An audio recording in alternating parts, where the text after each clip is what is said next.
And so we begin. It is great to be back with everybody. July was a long month. It's been weeks since we were together in this continuing deep dive into the book of Numbers.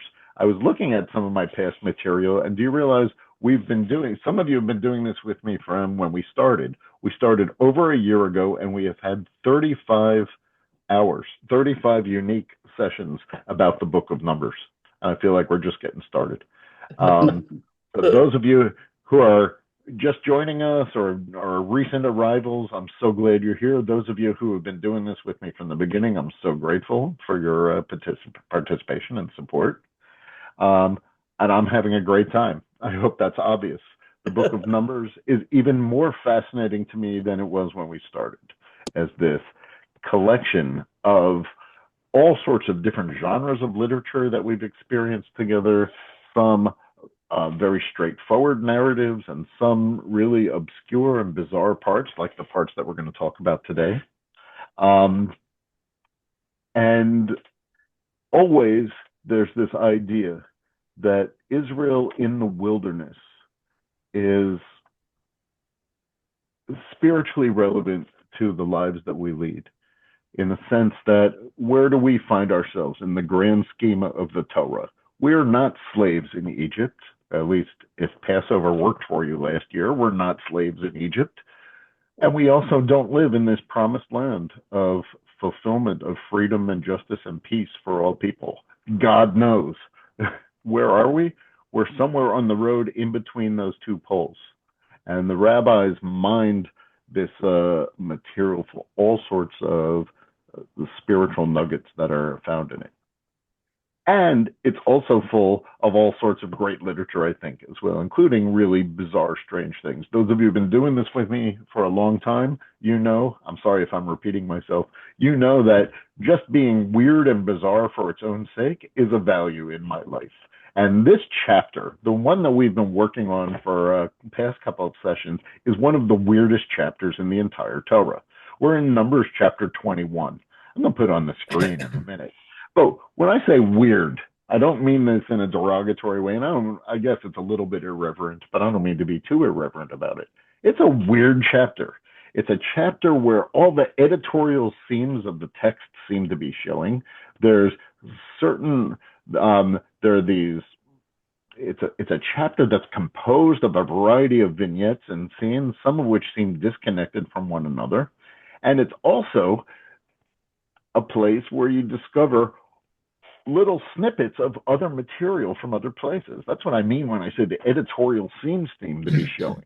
Or maybe if you want a different metaphor, the metaphor that I'm working with, and I've been working with for a long time, is the metaphor of a palimpsest. You know what a palimpsest is?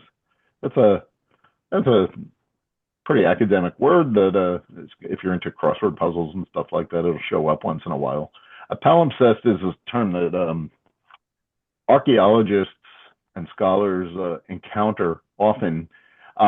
If you ever read that marvelous book called Sacred Trash about the Cairo Geniza, I know that was a popular Jewish book a couple of years ago. I highly recommend it if you like this stuff. There's a lot of talk in there about palimpsest. A palimpsest is, if you go back centuries to the writing that's been preserved from centuries, you know that paper and papyrus and the objects in which literature was written onto was often very valuable. You wouldn't just take a piece of paper and crumble up and throw it in the garbage because it wasn't cheap. So often what happened was new material got written on top of documents that were erased or covered over. Think about it if you're an archaeologist and you're going into a place like the Cairo Geniza and you find a document, and you find on the surface of the document a piece of writing that's 500 years old. That's very exciting, right? But imagine underneath the 500-year writing, you find the older material that it was written on that's 1,000 years old. You could get really excited about that hidden material that got covered up.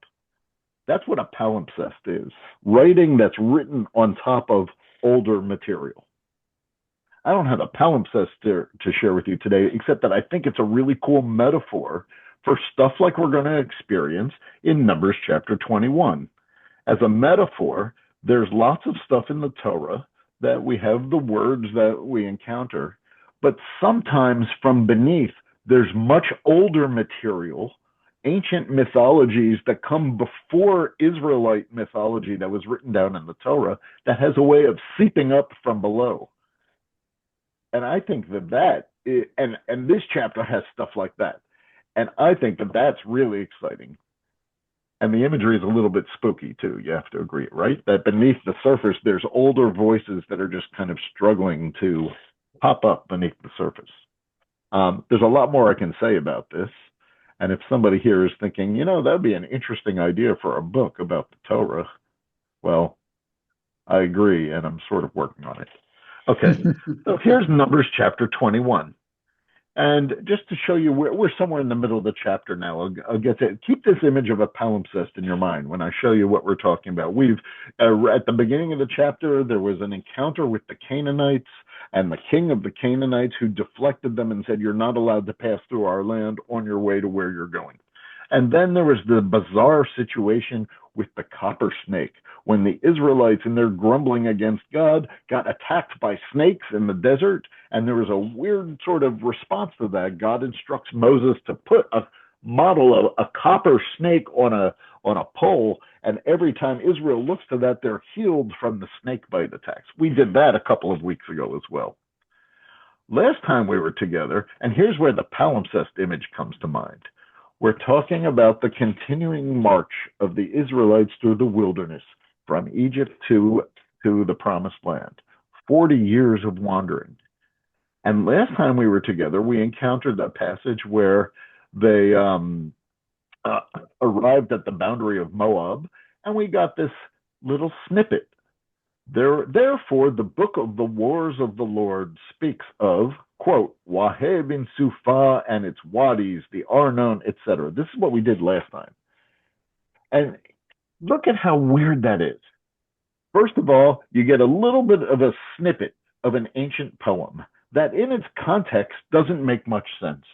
And you and I read this passage and say, that sounds interesting. Where's the rest of it? The rest of it is missing.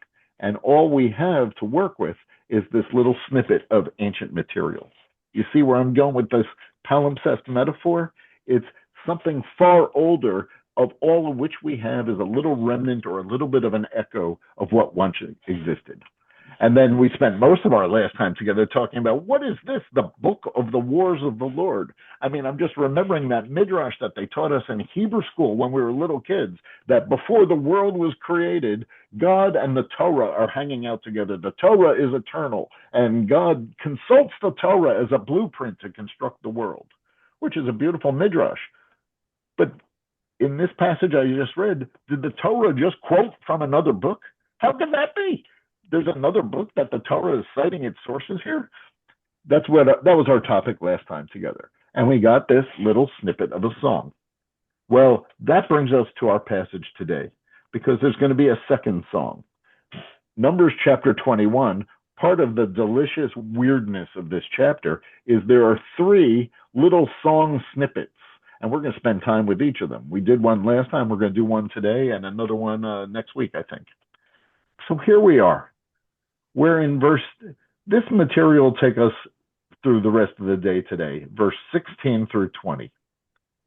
As we're going through the wilderness, what do we encounter? From there to Be'er, which is the well, where God said to Moses, assemble the people that I may give them water. And then Israel sang this song. Okay, so we got another song, the second of 3 songs in this chapter. Then Israel sang this song, Ali be'er enula, be'er hafru hasarim, karua nididei ha'am, bimchokek memishanotam. Spring up, O well, sing to it, the well which the chieftains dug, which the nobles of the people started with maces, with their own staffs. Isn't that a beautiful song? And then from Midbar to Matana, and from Matana to Nahaliel, and from Nahaliel to Bamot, and from Bamot to the valley that's in the country of Moab at the peak of Pisgah, overlooking the wasteland. Do you see why I love this chapter? If you're into the weirdness, this is really weird stuff because it seems like there's a little bit of a snippet of a much bigger story and a much bigger poem and much more that you want to say. And the Torah just gives you a little bit of it and leaves us wanting more. Like a palimpsest, it feels like all the old sources are coming and peeking through. And today I want us to talk about this mysterious Song of the Well. Hey, how was that for an introduction? We're 15 minutes into the class. Okay. And hopefully there's a lot of good, juicy stuff to talk about here. And what I like to do is to talk about what in the world is this material in the first place? And secondly, how does Jewish tradition throughout the centuries wrestle with material like this that seems so enigmatic? So, as the therapist said in the last sentence on the last page of Portnoy's complaint, now we shall begin. Yes. Okay. Did I mention that it's nice to be back with you all? I think it is. So we have a song. This let's go back to 16, and from there to Be'er. Apparently, there was a place called Be'er. What does the Hebrew word Be'er mean? A Be'er is a well. So the first most obvious observation to make about this passage is that this passage seems to be like an etiology, that there is etiology means an explanation about why something is the way it is. There was a place called Be'er. Why, wellspring. Why was it called that? Oh, well, because Israel in the wilderness found water there and sang a song about the well. That's why they called it Be'er. Okay. There's a lot of other famous, it's a very common name. It's like, I don't know, Springfield. That there's lots of Be'ers in the Torah and places that have Be'er in the name. What's the most famous one? Beersheba. Beersheba in the Negev, right, which has a whole history starting with Abraham of Israelite settlement in that place. So we have a place called Be'er, which is the well where God said to Moses, "Assemble the people that I may give them water." Why are we talking about water now? That presumably this is 40 years into the wilderness experience, and now we're talking about water. Why are we talking about it here in this chapter, and what does this evoke? Think of some conversations we've had in the not so different past, and help me out with this. Why is this the topic here in this place?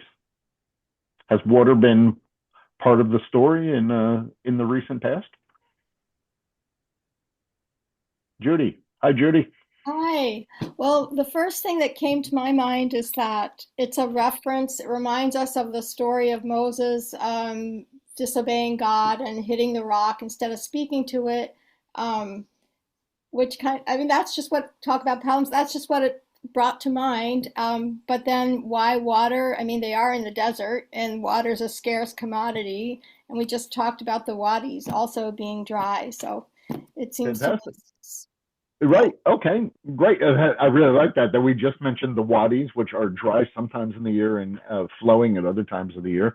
But right, even though it feels to you and me like we talked about the Moses getting water from the rock for the people, even though to you and me it seems like we talked about that a long time ago because we did. It's just the previous chapter that story is still fresh in our mind if we're reading the text not at the glacial pace that you and I are doing. So yeah, there's a recent memory of Moses striking the rock and water coming forth and giving people to drink in the wilderness. And on the other hand, that story came from the people complaining, we have nothing to drink. So here, God gives the Israelites water to drink, and there's a song that comes with it, a song of gratitude. We might have more to say about that as well. That Yeah, when we get to the song, we might have some more to say about that as well. In fact, I'm sure we will. Carol, what else are you thinking about when it comes to water in this story? Why are we talking about this now? Well, I think two particular things. One is it's a reminder back to Miriam because when Miriam was with us, we didn't have to worry about water. But if Miriam's not with us, then we do have to know where to find the wells. So it's a link Yeah, back to Miriam. The second thing is that it's not that we haven't been talking about water for all this time. It's that the Torah doesn't talk about the middle 38 years. So we've got the 2 years and we're jumping kind of to the end. So we don't know if the people were focused on water even when Miriam was there or not. But I very think, good. but I think overall, getting back to what was said, water is life. So if we're about to make our journey into the promised land, we have to make sure that we have life as we move forward. Very good. And I'm really appreciate that you connected to Miriam as well, because Miriam, again, feels like a long time ago that we talked about it. It was also the last chapter. So this is chapter 21. In chapter 20, Miriam died. Immediately, the people were without water. And you and I spent a whole bunch of time back then talking about the Midrashim, that the water was connected with Miriam's presence and her gifts. When she died, the well dried up. So what? Are people going to die of thirst in the desert? Here at this point, we discover that there was another well, perhaps the successor to Miriam's story. I'll have something else to say about that in a minute also. Andy. This is interesting to me because it seems like a magical incantation. Now, we've seen that water comes from God. God says that give me water, and Moses does whatever he has to do to get water. But this looks like it's something ancient that some people might have done in the past to invoke water on their own. Yeah, yeah, very good. Jacob Milgram talks about that a little bit in his great commentary to the Book of Numbers, especially because of this line where it's in the first line of the song is "Sing to it."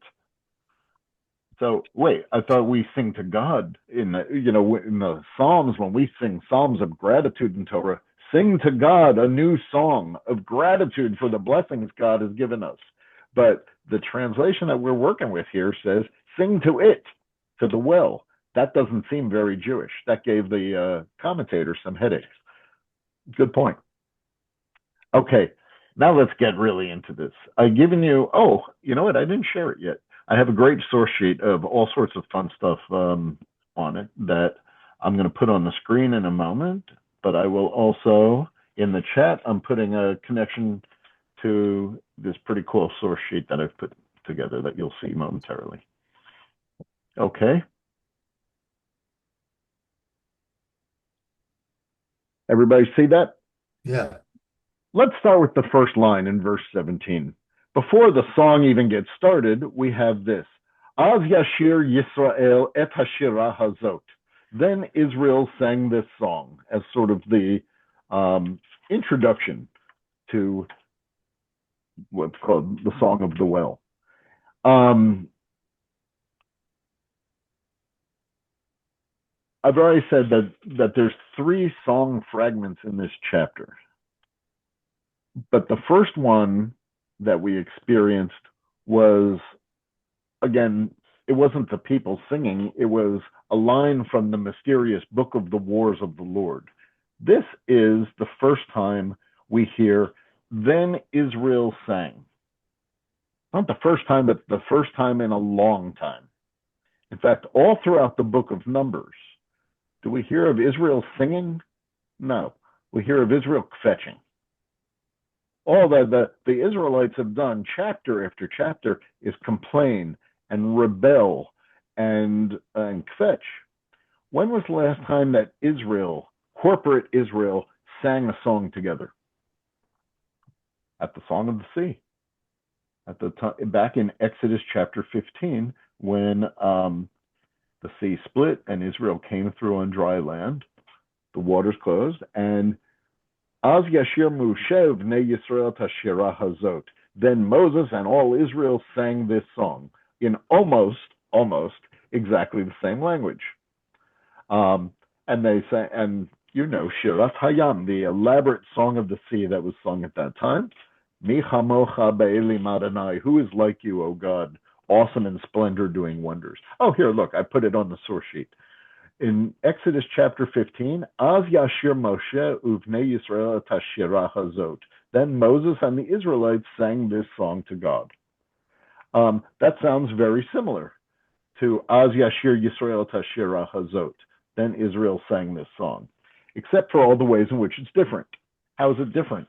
How is Numbers 21 different from Exodus 15 and the song, the introduction to the song? Kind of obvious, right? Exodus says, Az Yashir Moshe uvnei Yisrael. Then Moses and the Israelites sang. Numbers says, Az Yashir Yisrael. Then Israel sang. And Numbers 15 says, Ladonai, to God. This says nothing about well, as Andy pointed out, maybe even the song is to the well itself, but certainly God is not mentioned in this passage, and Moses is not mentioned in this passage, and that's headache number one, or at least maybe headache number 3 or 4. I haven't been counting. So this sounds like the beginning of the Song of the Sea, except that neither Moses nor God is mentioned. So our first question for the day is, why not? Why is this then Israel sang instead of Moses and Israel sang, Moses and Israel sang to God? All we have here is then Israel sang. This is the sort of question that you and I might not have thought of, but that Torah commentators throughout history totally glommed onto. Anybody want to, before we look at some really provocative commentaries throughout history, anybody want to make any observations about that, or take a swing about what's the difference here? Then Israel sang versus then Moses and the Israelites sang to God back at the time of the Exodus. Marcia. I'm unmuted. Well, Israel has had all those years in the desert to mature and to become not so dependent anymore. This is something they brought about themselves. Now, that can be a good thing, or it can be not so good because God isn't mentioned. That is a fantastic observation, and you're really channeling the rabbis of centuries ago, Marcia. So everything that I'm going to say in the next couple minutes is just going to be a commentary on what you said more concisely. Thank you for saying it. Rebecca.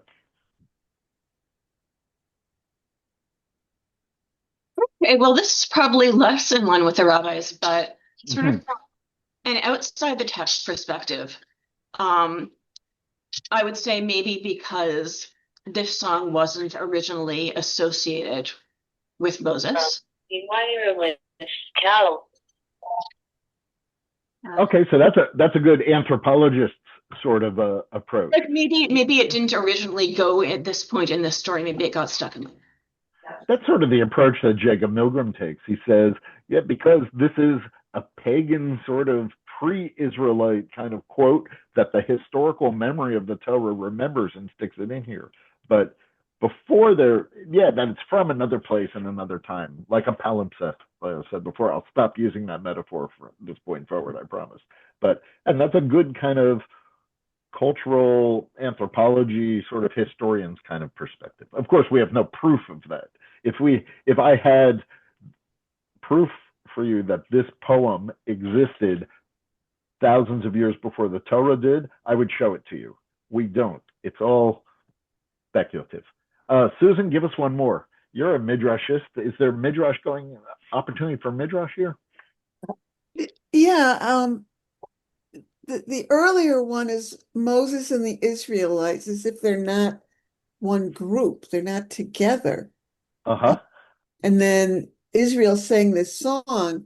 So does that mean Moses is now more part of Israel, or are the people singing this without Moses? Interesting, because we're going to take up this question of why isn't Moses mentioned here? So good. Okay, Sandy, I'll give you one more.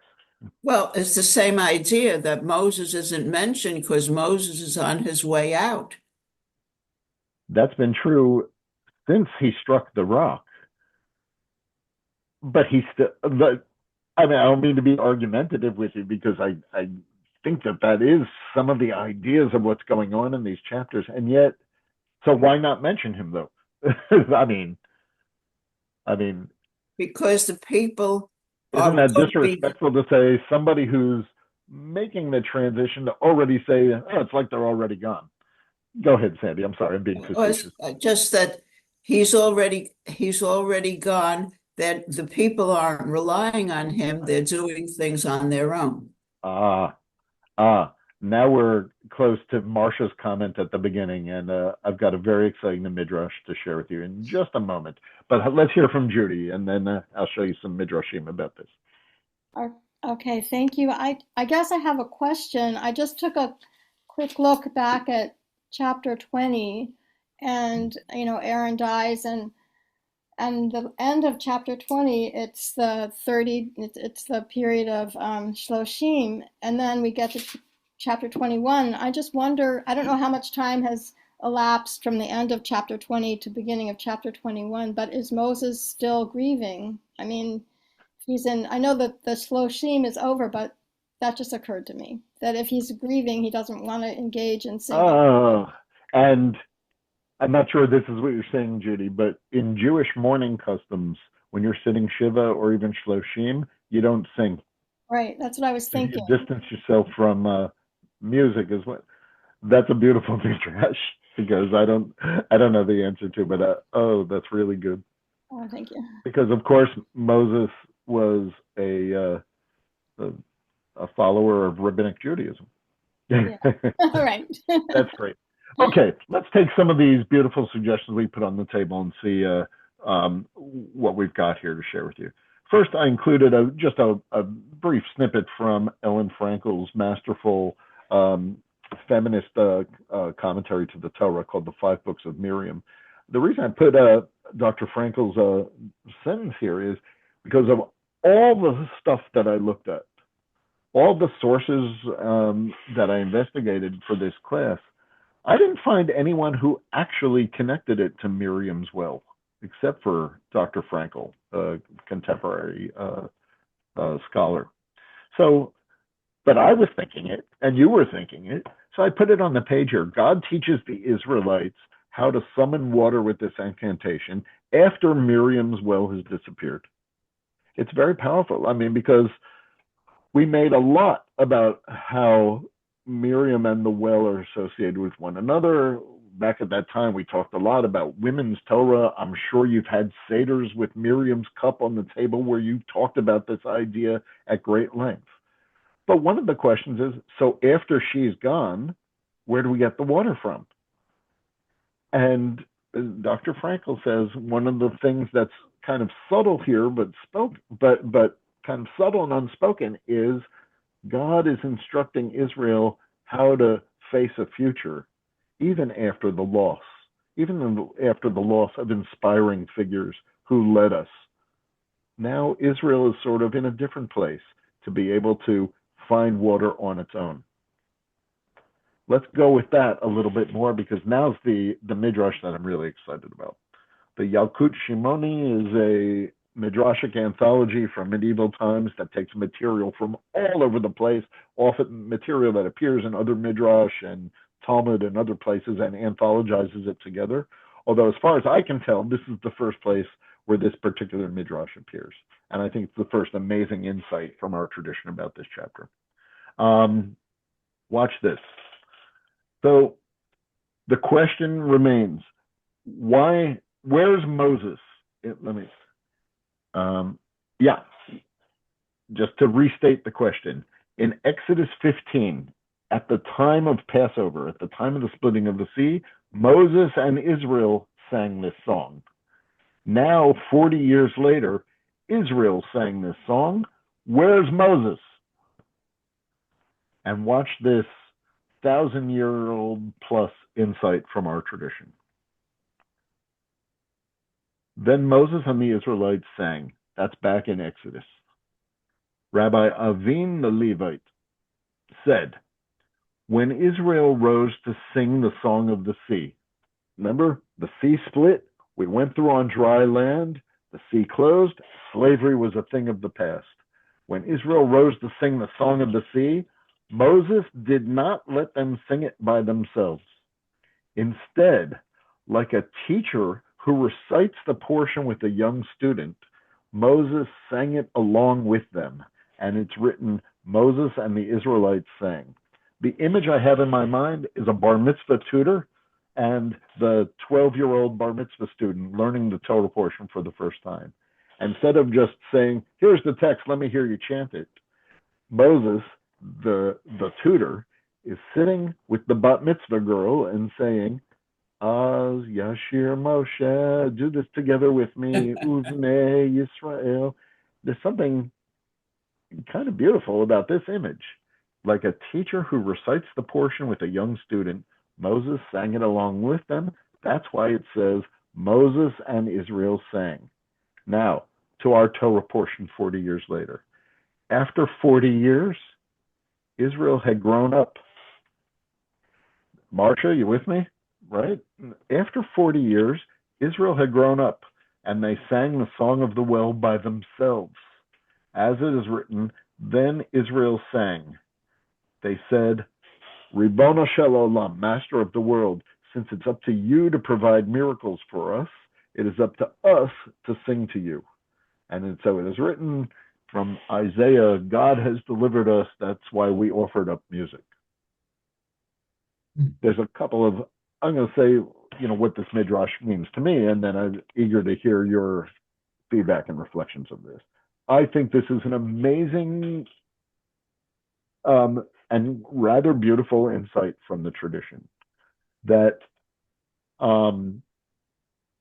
let's do it backwards, because the last point is, singing is the appropriate response to gratitude in the Torah especially, but that when something wondrous happens, when you've experienced a miracle, when you've experienced a great gift, when you've been given water in the desert, your response is, let's sing.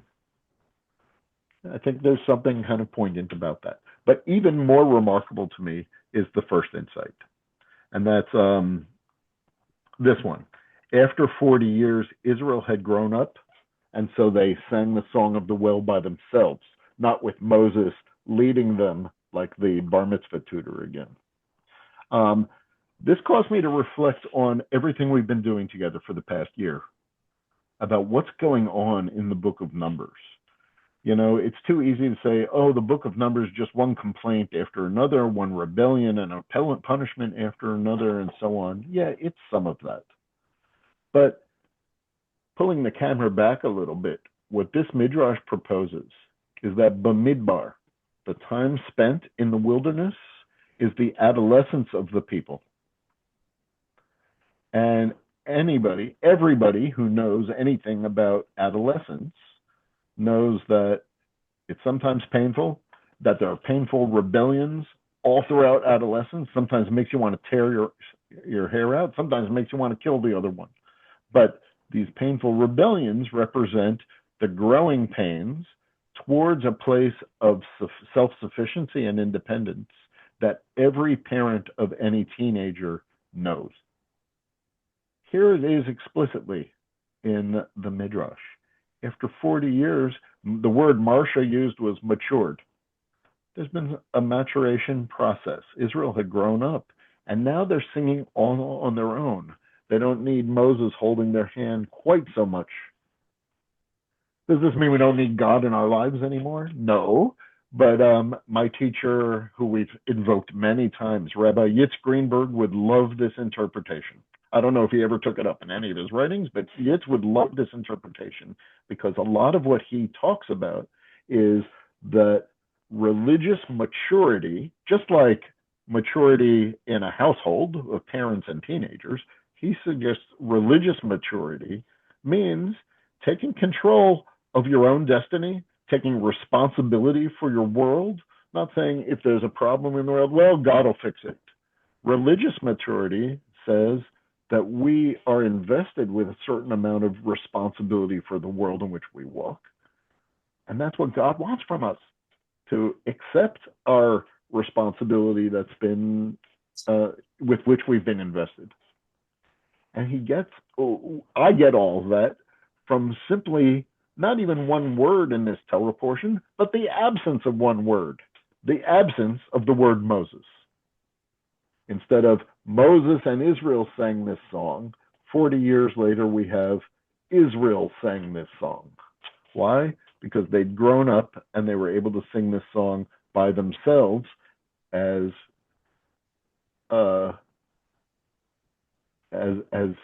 creation that's been invested with a certain sort of self-sufficiency and independence on its own.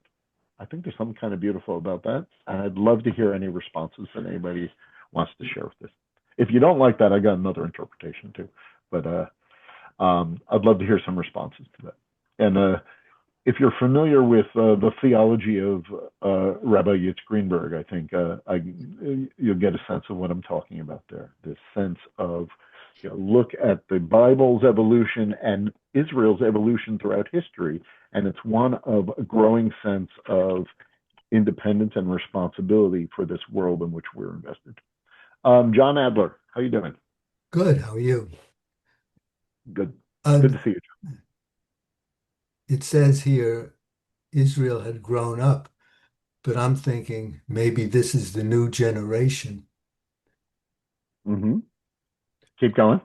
Well, I mean, if Israel, the idea of maturation and growing up implies one life, getting older and getting wiser, a new generation implies a different life, younger people. Yeah. Okay. And that's sort of stuff Reb Yitz talks about too. Yeah, good. Same idea, different sort of imagery, but good. Bruce. Thank you, Rabbi, for the optimist. Now I think we got to have the pessimist. And maybe I owe some of this to Sforno, whose commentary I've been following as we've been reading along, but this is all my own.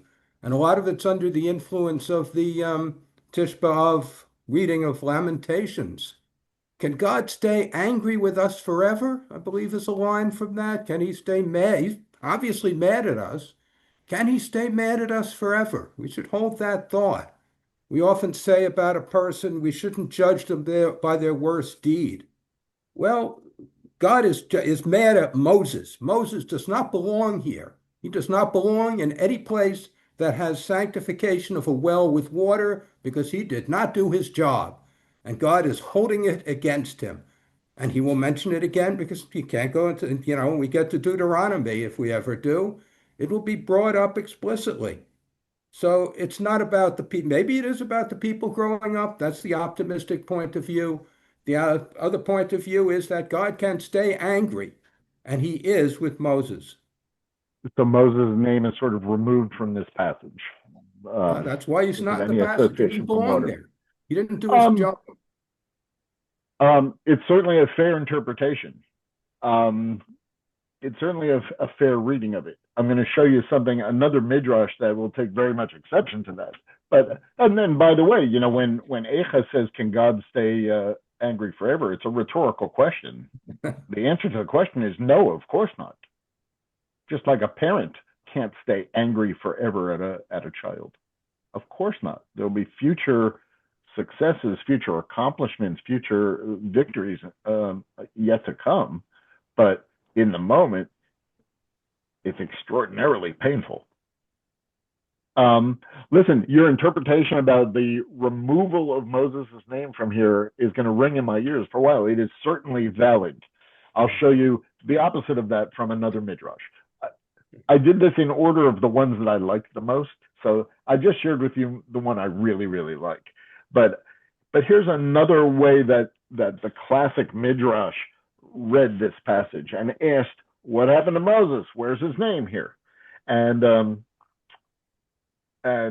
it's the opposite of what Bruce said. But with all due respect to you, Bruce, we can hold different interpretations at the same time. Of course we can. Here's Bemidbar Rabbah. the classic midrash on the book of Numbers. And it says, why isn't Moses mentioned here? Because Moses owed his punishment to water, and no one praises his own executioner.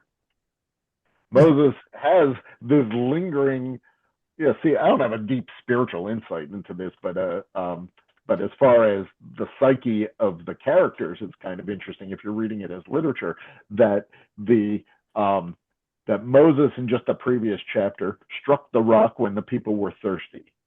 But he did it in such an inappropriate and neglectful way that he was punished and told that he's not going to enter the promised land. So it makes sense that he wouldn't be here singing the praises of the well of water that's now nourishing everybody. But then there's another interesting addendum to this midrash. Why isn't God's name mentioned here? Surely the well comes from God, right? This may be illustrated by the case of a governor who made a feast for a king. The king said, well, is my friend going to be there? And the governor said, no, he's not invited. And the king says, in that case, I also won't be there. In the same way, God said, since Moses is not mentioned here, I also don't want my name mentioned in this passage. Again, I think there's something sort of sweet and something kind of that brings a smile to our lips with this interpretation. There's probably some ethics that you and I can derive from this. I don't find it quite as sublime as the previous midrash, but it's there, and I certainly wanted to share it with you. And also to show you that everybody was asking the same question of what happened to the introduction to the song when it was once Moses and Israel, and now it's just Israel. What happened to the leaders? What's the song itself? The song itself is Spring Up, O Well, Sing to It. By the way, this is one of these passages that if we wanted to, I could give you 4 or 5 different translations and put them on the page next to each other. You see, different translations have very different results about what the song itself says. But be that as it may, this is the one we'll work with. Spring up, O well, sing to it. The well which the chieftains dug, which the nobles of the people started with maces, with their own staffs. If that seems a little fragmented to you, yeah, join the club. I feel the same way. One of the words that no one really knows how to interpret is this word mechokek, which was translated as maces, which is just sort of a synonym for staffs. That the image that's going on here is that the image that's going on here that's then like picked up by the rabbis is each of the leaders, the chieftains here, the leaders of each of the 12 tribes took their staffs and did some sort of shared responsibility among the 12 of them to bring forth this well from the earth and to feed everybody. That's interesting given in light of what we talked about before, that instead of Moses raising his staff and splitting the sea, here we have a sense of all of the leaders of the different tribes have a responsibility here. Go with me with this interpretation for a minute. That might not be what the Torah means, but that's what the Talmud thinks it means. And I want to go with this for a minute just because I want to show you something kind of cool. And not even the Talmud. We're still back in the Midrash, Bereshit Rabbah. It says, if you're having a hard time picturing what this looked like, here's what the Midrash says. I'm here now. Where are we? Middle of page 2. This hints that the tribal leaders stood by the well and drew the water with their own staffs, each one to his own tribe and to his own family. The space between the standards was filled with water, flowing with this enormous rush that came out of the earth. The water would flow to the outside of the camp and encircle a large tract of land that's supposed to be tract, alluding to a verse that we all know. He makes me lie down in green pastures and guides me beside still waters. During the whole period in the wilderness, they continued to use the well in this way. Consequently, they sang this song of praise, which the nobles of the people started. Let me unpack that, and I'll show you one thing that's really cool, and then I'll go to Susan. So the Midrash, I think, is trying to understand these enigmatic words and trying to picture what this looked like. So they picture, because of the repeated reference to the Nidivei Ha'am, the leaders of the people, the princes, the nobles of the people, they imagine a leader of each of the 12 tribes with his staff standing in this spot and together jointly conjuring water out of the earth.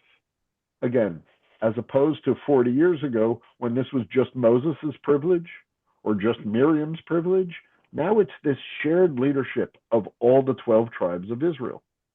That's kind of building on some of the points that we made before. But if it's still, and then the water comes up, and this is how God blesses the people after Moses and Miriam are off the scene. Well, again, if this is a little bit hard to envision, I got one other thing to share with you, and that is this. This image is an image from one of the oldest extant synagogues in the world.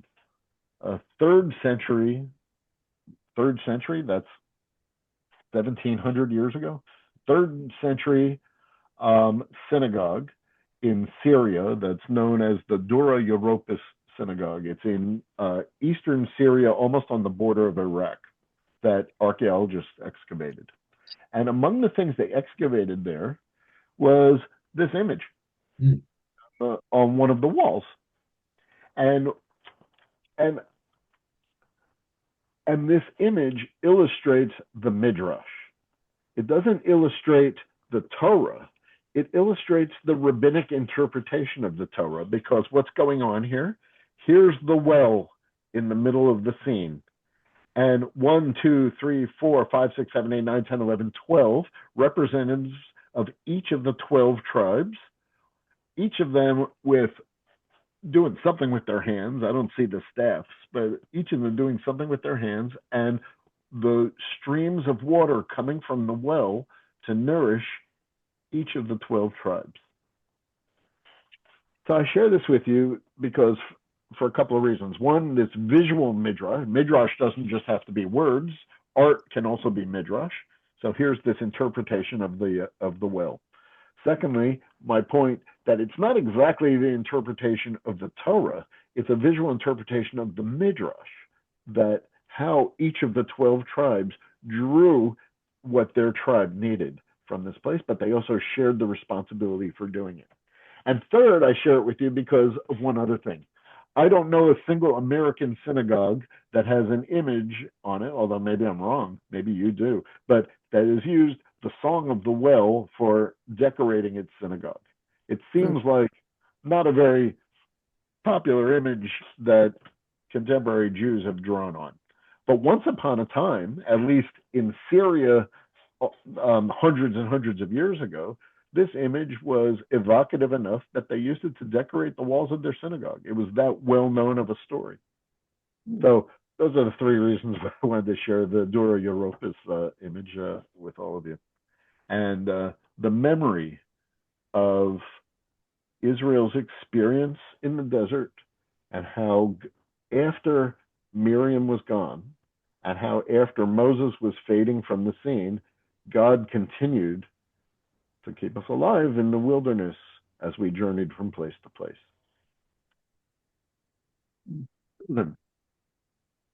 Susan, you're not moving. Yeah. Well, I'd love Go to ahead. know. I'd love to know who that guy in the middle is. Looks I kind of think it's young. Moses. I think it's Moses. Okay, looks kind of young, but okay. Although, Well, he was a very youthful 120, I guess. yeah. Go ahead, keep going. Although if that's supposed to be what would I put it on the source sheet for you too. apart from Devarim, where Moses and God are not mentioned. I'm not sure why he's there. It seems that God and Moses aren't mentioned because the people are figuring out how to do things by themselves. Yeah, that's what the previous midrash and Marsha's interpretation told us before. That's right. That now, Go ahead, Diane. I see you going like this.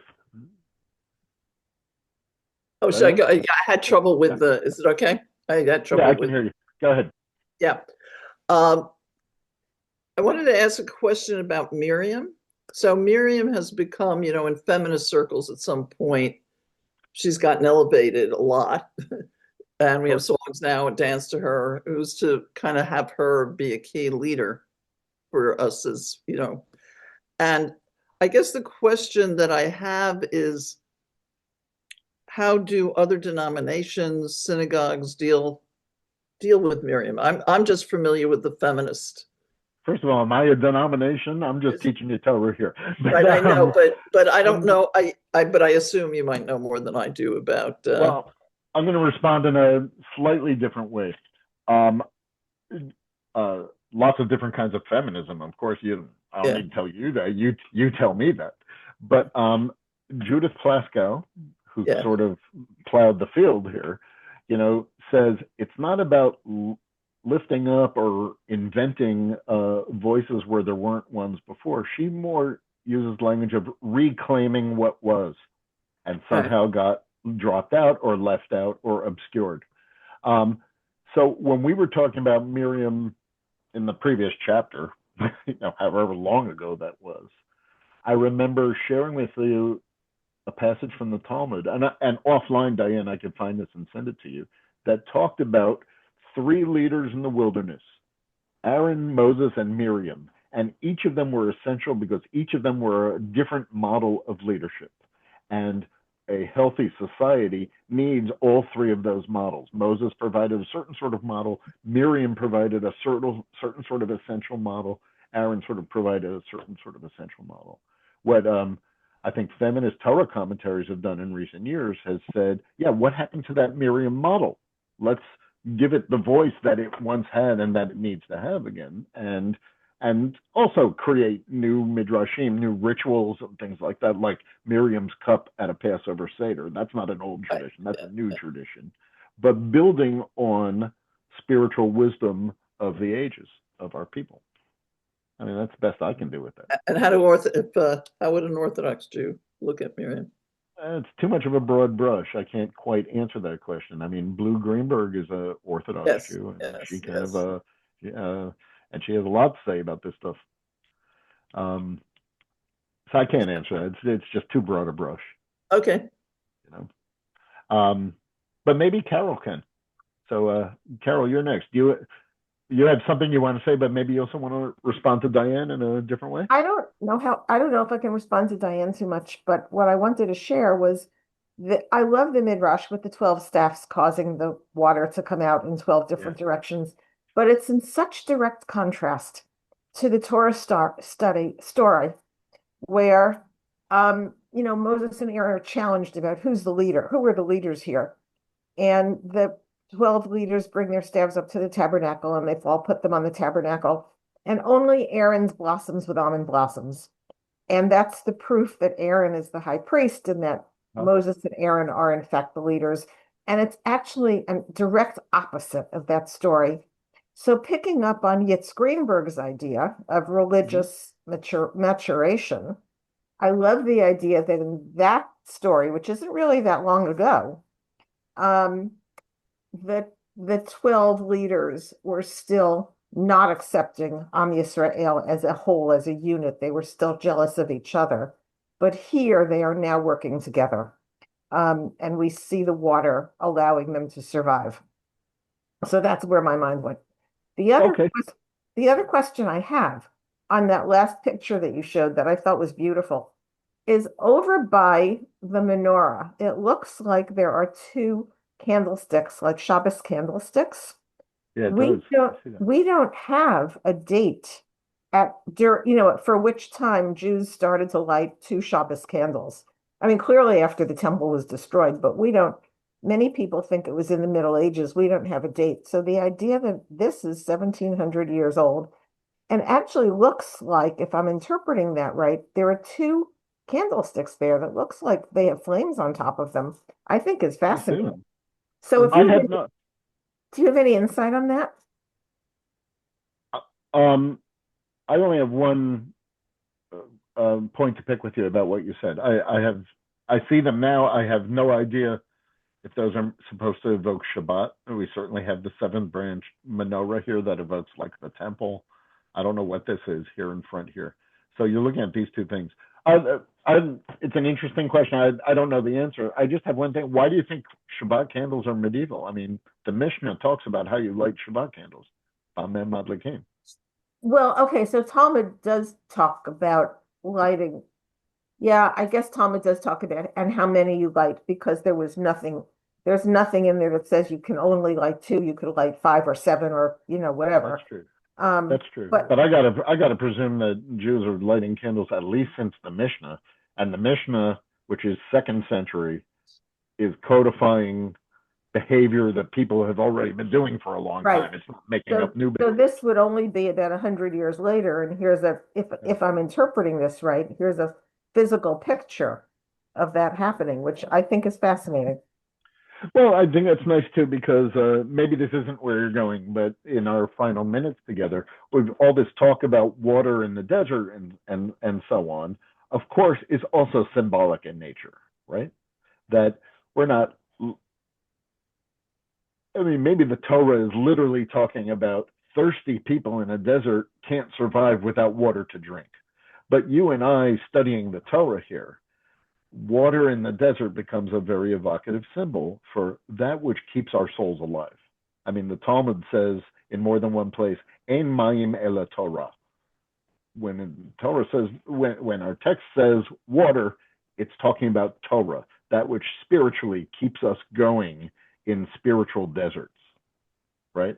So I'm just trying to remind you at the end of our hour together here, all this discussion about from where we draw water in the desert is meant to be discussed on a symbolic level. What keeps you going? And from where do you draw this nourishment? We're just about done, folks, but there's a whole lot more on this source sheet. Maybe here's a nice whimsical sort of a place for us to conclude.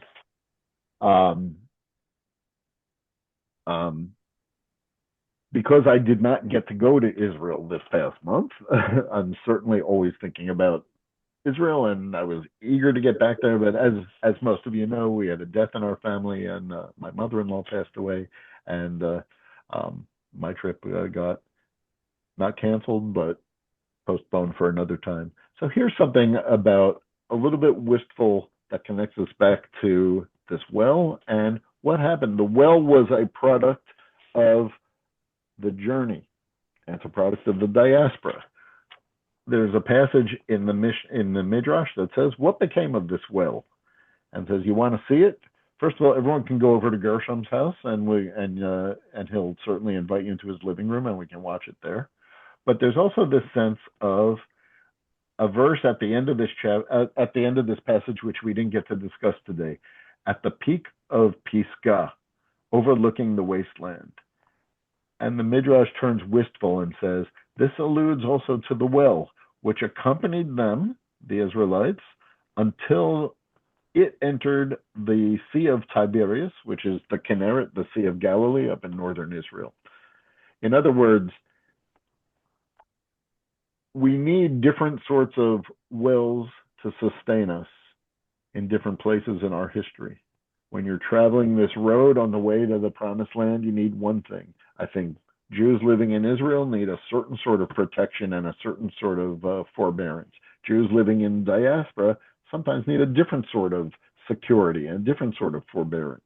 But standing from the peaks, it says, you can look and see. One who stands in the wilderness can see inside the Sea of Galilee, as it were, a cavity the size of an oven, and that's the well in the wilderness, which can be seen from Pisgah overlooking the wasteland. there's something kind of evocative here about this ancient story, this ancient, if you can even call it a story, this ancient little snippet of a story. If you look hard enough from the right place, at the right angles, in a certain kind of light, it can still feed you today for whatever you're thirsty for. That's a nice metaphor for Torah too, don't you think? Wonderful being back with you all today. And thanks for being here today. And I hope you keep coming back, and I hope to see you next week. That's all I got for you today. So, Thank you, Neil. thanks a lot, and go enjoy this beautiful summer afternoon. Thank you. Bye. Thank you. Yeah. Bye.